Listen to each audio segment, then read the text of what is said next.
কোরবানি ঈদের মাংস ঠিকমতো ফ্রিজে সংরক্ষণ না করার কারণে অনেকের মাংসই প্রতি বছরই নষ্ট হয়ে যায়, এরকম অনেক কথাই শোনা যায়।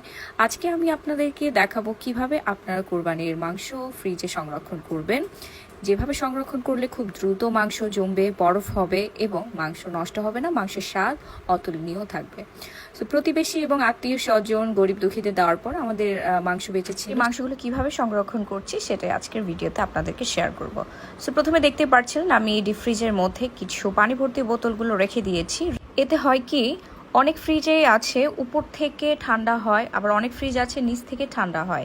তো আমার ফ্রিজটা উপর থেকে ঠান্ডা হয়, সেক্ষেত্রে নিচে থেকে ঠান্ডা না পেলে মাংস নষ্ট হয়ে যাবে, ফ্রিজের নিচ দিয়ে পানি পড়বে। সেই জন্য আমি আগে বরফ জমিয়ে নিয়েছি, তারপর বরফের উপরে আমি এখন মাংসগুলো সুন্দর মতো সাজিয়ে রাখবো।